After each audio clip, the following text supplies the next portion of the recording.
2026-এর ভাবী মাধ্যমিক পরীক্ষার্থীরা, তোমাদের প্রত্যেকের হাতে এখন এই বইটা কিন্তু রয়েছে।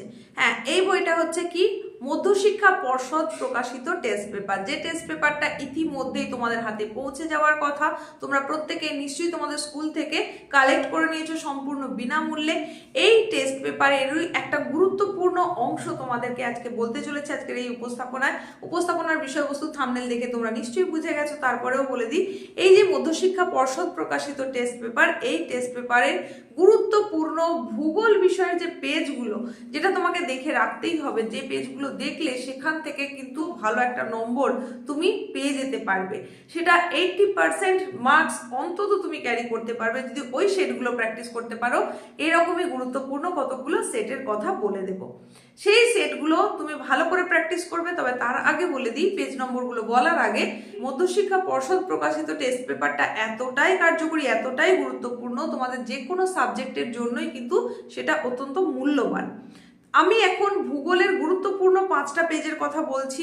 তো তোমাদের যদি প্রয়োজন হয়ে থাকে তাহলে সমস্ত সাবজেক্টের যদি গুরুত্বপূর্ণ পেজগুলো তোমরা জানতে চাও, সেটা তুমি কমেন্টে জানাতে পারো। তাহলে তোমাদের যত বেশি কমেন্ট আসবে তার নিরিখে এই বইটা থেকে বিভিন্ন বিষয়ের কোন কোন গুরুত্বপূর্ণ পেজগুলো তোমাকে দেখে রাখতেই হবে সেটাও কিন্তু আমি জানিয়ে দেবো।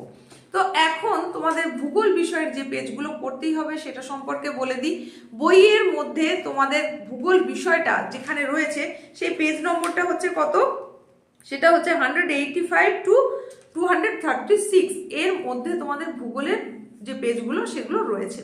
তো এই এতগুলো যে পেজ রয়েছে, এতগুলো পেজের মধ্যে থেকে হাতে গোনা মাত্র 5টা পেজের কথা তোমাদের বলবো। যদি তুমি তোমার বোর্ড এক্সামে ভালো মার্কস ক্যারি করতে চাও তাহলে এই 5টা সেট কিন্তু তোমাকে করতেই হবে। তবে সেখানে যে যে জায়গাগুলো অর রয়েছে সেই অরগুলো কিন্তু ছাড়লে চলবে না, তোমাকে প্রত্যেকটাই প্র্যাকটিস করতে হবে। মানে যেমন ধরো ভূগোল বিষয়ে 5 নম্বরের প্রশ্ন তোমাকে করতে হয় কটা, 4টে করতে হয়। সেখানে দেওয়া থাকে কত, 8টা প্রশ্ন দেওয়া থাকে। তো তোমাকে বোর্ড এক্সামে 4টে করতে হয়, কিন্তু তুমি যখন প্র্যাকটিস করছো তোমাকে 8টা প্রশ্নই কিন্তু প্র্যাকটিস করতে হবে। যে যে পেজগুলোর কথা আমি বলবো সেই সেই পেজে যা যা প্রশ্ন আছে তোমাকে সমস্তগুলোই করতে হবে। আর একটা বিশেষ কথা সেটা বলে দিই, মানচিত্রের উপরে তোমাদের যে 10টা নম্বর থাকে, এই নম্বরটাকে কিন্তু তোমরা অনেকেই হেলাফেলা করো। বছরের শুরু থেকে তোমরা একেবারেই প্র্যাকটিস করো না, পরীক্ষা ঠিক আগের মুহূর্তে প্র্যাকটিস করো। তো এরকম অবস্থা তোমাদের কার কার রয়েছে সেটাও কিন্তু কমেন্টে জানাতে পারো। তোমার কি এই মানচিত্র প্র্যাকটিসের যতটা দরকার আর কি, সেটা কি তুমি করেছো নাকি করোনি? যদি না করে থাকো তাহলে বলবো, এই যে 5টা সেটের কথা বলছি, এখান থেকে যে 50টা ম্যাপ পয়েন্টিং তুমি পাবে সেগুলো কিন্তু অতি অবশ্যই ভালো করে রাখতে হবে। তাহলেও কিন্তু কমন পেয়ে যাওয়ার সম্ভাবনা অত্যন্ত বেশি। আর এই 10টা নম্বর যেটা একদম অঙ্কের মতো ছাঁকা নম্বর পাওয়া যায়, এখানে কোনো কাটা যাওয়ার সম্ভাবনা থাকে না, কোনো নাম্বার কেটে নেওয়ার ব্যাপার থাকে না। এখান থেকে যেহেতু পুরো নম্বরটাই আদায় করা যায় পরীক্ষকের কাছ থেকে, তাই একটু খেটে নিলেই কিন্তু তুমি এই নম্বরটা পেতে পারবে। তো যেখানে তুমি বড় প্রশ্ন লিখবে, 5 মার্কের কোশ্চেন ধরো, সেখানে কিন্তু 5-এ 5 পাওয়াটা অনেকটাই টাফ হয়ে যায়। 3-4 পর্যন্ত পাওয়া যায়, 5 পেতে গেলে কিন্তু অনেক ভালোভাবে সেটা লেখার প্রয়োজন হয়। কিন্তু সেখানে 5টা মাত্র ম্যাপ পয়েন্টিং করে নিতে পারলেই তুমি 5 পেয়ে যাবে, শুধুমাত্র 5টা জায়গা চিহ্নিত করে দিতে পারলে। সুতরাং এই মানচিত্রের উপর যতটা জোর দেওয়ার কথা তোমরা সেটা একেবারেই করো না। তো আমি বলবো এই 5টা পেজের যে ম্যাপ পয়েন্টিংগুলো রয়েছে, অর্থাৎ 50টা যে ম্যাপ পয়েন্টিং পাবে সেগুলো অতি অবশ্যই দেখে রাখবে। এখন চলে যাচ্ছে সরাসরি কোন কোন পেজ তোমাকে দেখে রাখতে হবে। এখান থেকে একদম শুরুতেই যে পেজটার কথা বলবো সেই পেজটা হচ্ছে 185 পেজ। এটা হচ্ছে সুনীতি একাডেমি। এই পেজটা তোমরা খুব ভালো করে দেখে রাখবে। আবারও বলছি, কোনো প্রশ্ন কিন্তু ছাড়বে না, যতগুলো প্রশ্ন রয়েছে সমস্তগুলোই করবে। এই পেজটার পাশাপাশি তোমরা করে রাখবে 187 পেজ, যেটা রয়েছে গণিপুর শীতলা হাই স্কুল উচ্চ মাধ্যমিক। এই পেজটা কিন্তু মোস্ট ইম্পর্টেন্ট একটা পেজ। এখানে এমন বেশ কিছু প্রশ্ন রয়েছে যেগুলো যথেষ্ট গুরুত্বপূর্ণ প্রশ্ন, তুমি এটাকে 3 স্টার যুক্ত করে রাখতে পারো। মানে এই পেজটার উপরে বেশি করে গুরুত্ব দাও ভূগোলের ক্ষেত্রে। এর পরবর্তী যে পেজটা তোমাকে অতি অবশ্যই দেখে রাখতে হবে সেটা হচ্ছে 192। এই যে সেটটার কথা বলছি এটাও কিন্তু খুব গুরুত্বপূর্ণ একটা পেজ 192, এটাও 3 স্টার যুক্ত দিয়ে রাখতে পারো।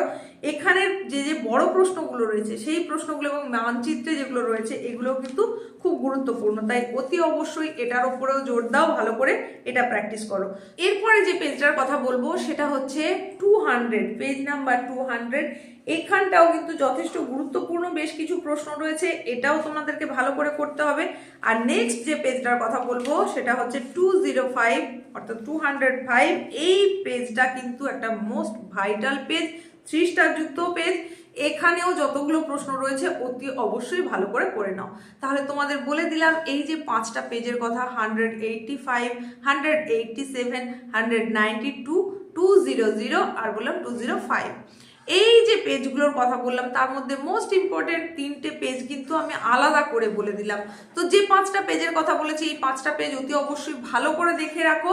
আর তোমাদের যাদের যাদের মনে হচ্ছে যে 5টা পেজ করতে গেলে একটু অসুবিধায় পড়তে হচ্ছে কারণ অনেকটা জিনিস এখনো তোমার রেডি হয়নি, তো তোমাদেরকে বলবো 3 স্টার যুক্ত যে পেজগুলোর কথা বলেছি 3টে পেজ বেছে দিয়েছি, এই 3টে পেজ অন্তত খুব ভালো করে নাও, তাহলেই দেখবে এখান থেকে তুমি অন্তত 70% মার্কস ক্যারি করতে পারবেই। তো এই ছিল আজকের উপস্থাপনা, সম্পূর্ণটা তোমাদের জানিয়ে দিলাম কোন কোন পেজগুলো মধ্যশিক্ষা পর্ষদ প্রকাশিত টেস্ট পেপারের অত্যন্ত গুরুত্বপূর্ণ ভূগোল বিষয়ের ক্ষেত্রে সেটা জানিয়ে দিলাম। বাকি বিষয়গুলো পেতে চাইলে তোমরা বেশি বেশি করে কমেন্ট করে দাও।